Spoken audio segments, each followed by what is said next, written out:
अस्सलाम वालेकुम व्यूअर, आज हम आपको मज़ेदार चिकन चपली कबाब बनाने का तरीका बताएंगे। अगर आपने अभी तक हमारा चैनल सब्सक्राइब नहीं किया तो काइंडली चैनल को सब्सक्राइब कर दें प्लीज़। तो आइए रेसिपी स्टार्ट करते हैं। बिस्मिल्लाहिर्रहमानिर्रहीम। अस्सलाम वालेकुम व्यूअर्स, हाफ़ kg चिकन का कीमा,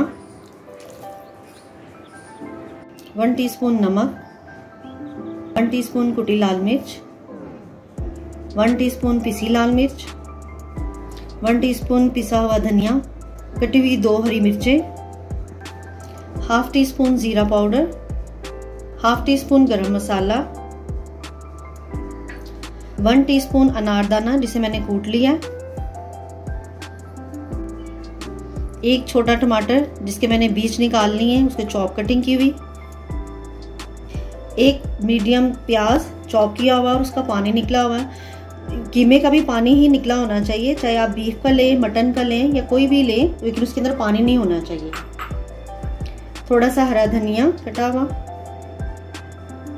1 टेबलस्पून लहसुन अदरक पेस्ट और 1.5 टेबलस्पून बेसन भुना हुआ वो इसमें शामिल कर दें और इसको मिक्स कर लें। अब इसकी अच्छे तरीके से मिक्सिंग कर लें।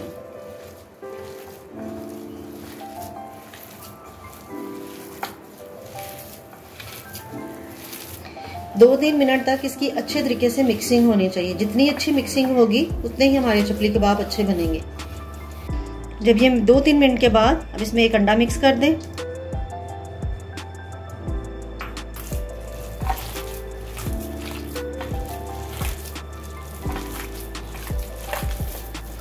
इसकी अच्छे तरीके से मिक्सिंग हो गई है। अब इसका टेक्सचर चेक करें और अब इसको कवर करके आधे घंटे के लिए फ्रिज में रख देते हैं। आधे घंटे के बाद अब हम इसकी टिक्कियां बना लेते हैं। सबसे पहले हाथ थोड़ा सा ग्रीस कर लेंगे ऑयल से।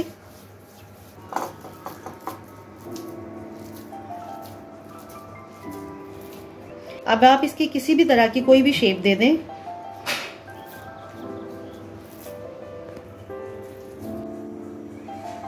पैन में ऑयल डालें।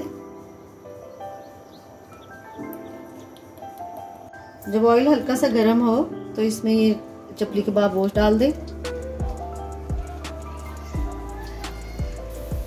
इन कबाब को हमने लो फ्लेम पे कुक करना है। अगर हम इसको हाई फ्लेम पे कुक करेंगे तो बाहर से कलर आ जाएगा और अंदर से ये कच्ची रहेंगी, इसलिए इसको लो फ्लेम पे कुक करें। 3 मिनट हो गए हैं इसको। 3 मिनट के बाद इसकी साइड चेंज कर लेते हैं।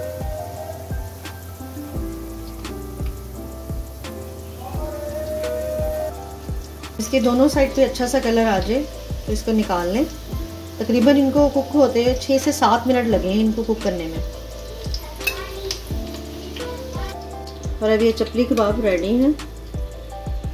तो इस तरह वीवर्स मज़ेदार चिकन चपली कबाब सर्व के लिए रेडी हैं। अगर आपको हमारी वीडियो अच्छी लगी तो काइंडली चैनल को सब्सक्राइब, वीडियो को लाइक और शेयर ज़रूर कीजिएगा। अल्लाह हाफिज़।